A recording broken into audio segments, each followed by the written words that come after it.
Hello, my friends. Hello, it's Matthew Street, and welcome to my channel. And folks, I'm about to do a really fun review, quick hit video on the brand new Paul McCartney and Wings One Hand Clapping album, which just came out today, Friday, June 14th. And folks, it's been nearly 50 years since those August 1974 sessions took place at Abbey Road Studios in London.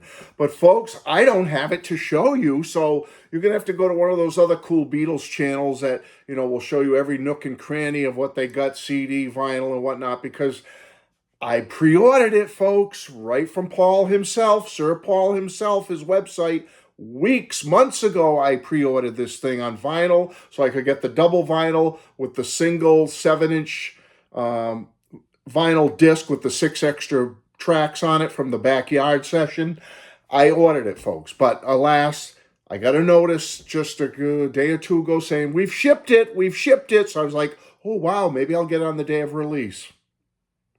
Sorry. So I can't show it to you physically, but look at the thumbnail. That's what the cover looks like. And I'm sure other Beatles-centric channels will show you the actual physical product. I think Caitlin Larkin already did on her channel. So, go there. I'm just here to give my thoughts and my review on it for you, which I think is more important on the music contained therein, not so much what the package looks like. So, what I did, folks, is I was driving around all day today. I had some driving time, so I put it up on my Spotify, and I listened to this baby twice all the way through, so I think I'm prepared here to do a quick hit review of it for you. So, as I said, 2 LP set, double CD set. With the LP set, you get a special bonus 7-inch disc with 6 extra tracks. The actual album itself is 26 tracks. It's about an hour and 25 minutes long. It all started many years ago. August 74. It was supposed to be part of a David Litchfield directed rockumentary. He was filming Wings in the studio at Abbey Road and whatnot, and it was going to be part of this rockumentary. Well, it never got released. It never saw the light of day as an album or a documentary or whatever, and it sat and sat for many decades. Now, many of us, if you're a hardcore Beatles or Paul fan, you've heard this stuff, or at least parts of it, on bootlegs here and there, different quality from poor to fair to pretty good. We've all heard them. If you're a Beatle fan, you've found bootlegs. The film, though, did come out. The Litchfield-directed film did come out in some form back in 2010 as a piece or an extra part of the Band on the Run Archive Edition, which was the first archive Paul released way back 14 years ago. So the film was on there, and the actual audio itself is now just coming out. We're getting all the 26 songs on it. Now, if I'm going to say it right off the top in a nutshell, if you're a Beatles, Paul McCartney, or Wings fan, you're really into those three entities, this is essential. You should get it. You should want it. You should have it, okay? If you're just a casual fan, I'm just here to tell you right now it's non-essential, okay? You don't need to sweat or worry about getting this. If you're just like, yeah, I like the Beatles, yeah, Paul and Wings, I like their hits, I have the greatest hits, I have a couple of good albums I really like, you really don't need this, folks. That's just me being honest with you. Because for me, this release kind of goes up and down for me. I don't want to say it's exactly like this, but it starts out on a high for me, and then it wanes a little bit towards the middle part of it, and then it comes back up again at the end. It's like a reverse bell curve for me. Starts out on a high, goes down a little bit, and comes up. Now, as I say that, don't think, oh, Matt's here to put it down. No, I am not. This is a good album overall, okay? There's a freshness to these recordings live in the studio, some well-known Wings, couple of Beatles classics thrown in and some obscure stuff. There's a freshness to it, the way it's been recorded in the studio, a rawness on some of the tracks, a rockiness, raw and rockin' to much of it, okay? It sounds the best I've ever heard these tracks, and I've heard a lot of bootlegs with a lot of this material on it, and like I said, they've been from poor to fair to okay. This is the best I've heard this stuff, and I assume it's the best we're going to get hearing it. I'm assuming they put all the current technology into it to make it the best they could. So it does sound good to me, to my ears overall, albeit a couple of tracks are a little bit muffled, a little bit muddied. but that's to be expected. Half a century old, just now cleaning it up, trying to put it out for release. So that's to be expected. But overall, good sound. Paul's in fabulous voice. He sounds absolutely fantastic. And I'll say overall, it's a thumbs up for a Beatles Paul Wings fan. It's a thumbs up. It's a fun listen. Now, I'm just going to say, me straightforward, and I'm not putting down any of the tracks. There's 26 tracks. 14 of them out of the 26, I think, are pretty great from me. I like them. 12, they're okay. All right, not essential for me, but they're okay. So you go by what you think, folks, after I say this. So I'm going to take off my Matt Street glasses and put on my old man glasses for a minute because I wrote a few notes. This will be a quick hit, folks, but I'm going to go through these tracks real fast. Now, it starts out with an instrumental one-hand clapping, very short, but it's got a cool groove to it. It's an instrumental, as I said. Great soloing on it. Great, great. I like one-hand clapping. I gave that one a star. We go, like I said, this thing starts out high, goes low, and comes up again. Jet, second track, rocks really good live in the studio. Jeff Britton, he's shining on the drums here. Good track. Soily, this rocks. Close to a studio version as we're ever going to get to for Soily. It's on Wings Over America as a live track. It's really good hardcore rock and roll here. Fourth track is Sea Moon, which goes into Little Woman Love.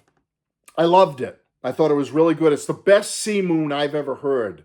And there's a lot of versions of Sea Moon out there. The studio, Paul doing it on sound checks, doing it live. There's a lot of Sea Moon. Paul's got a really high opinion of Sea Moon, which I don't quite have as a high opinion of it as Paul does. It's an okay track, but it sounds the best I've ever heard here. I really like the live in studio version melding into Little Woman Love. It sounds good. Thumbs up for me. All right, next one's Maybe I'm Amazed, and instead of a piano, he's using a keyboard here. I don't know what type of keyboard, but it's keys, and that takes something a little bit away from it. There's really too much heavy echo and reverb on this version of Maybe I'm Amazed. It's different. It sounds different. It's okay. It's good. But he lost me a little bit with this track. Like I said, the keyboards just don't have the same vibe and intensity and emotional presence as that piano does when Maybe I'm Amazed is on piano. On keyboard, it's a little bit lighter for me, a little weak, okay? Next one, though, is My Love. And it's as if Paul's playing it live in a small nightclub for you, and the audience is being very quiet and subdued. It's a nice version of My Love. I gave it a thumbs up. Bluebird. It's like the electric guitar version of Bluebird. No acoustic guitars. They're just playing it. They're running through Bluebird, but they're playing it electrically with electric guitars and whatnot, doing all the parts. So it's different, but I think it's very cool, and I liked it. All right, then we go into a trio of songs where it's Paul on a solo piano. They all sound pretty good. Let's Love, into All of You, and then into I'll Give You a Ring, but they're all very short. Let's Love and All of You are maybe a minute long, if that. And I'll Give You a Ring is about 2 minutes long. The sound quality is best I've ever heard. I've heard these on bootlegs before, and I like the sound quality here. They're okay. I won't give them a really high thumbs up. They were one of those tracks where it's dipping a little bit, but they're okay. Band on the Run, nice live studio version. It's raw and it's rocking. Live and Let Die, nice full orchestra in the live studio setting. Sounds good. Not as bombastic as when you hear it in a stadium or arena setting, but I still like Live and Let Die. All right, 1985. This is one that really sounded a bit muddy and muffled to me. Something about the sound in it. And not that the rest of it is all pristine, high digital sound. It's an old recording, folks, and they did their best to clean it up. Overall, it sounds great. But in 1985 is when I noticed, geez, does that sound a little muffled and muddy? Or is it me? And I think it's a little muffled and muddy. And also the background vocals in 1985 seem like they were flown in later.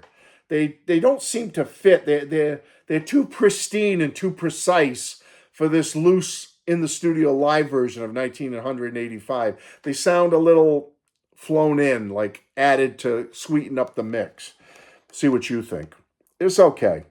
Babyface, Paul with a piano and some brass behind him. It's a nice clean version of Babyface. Okay.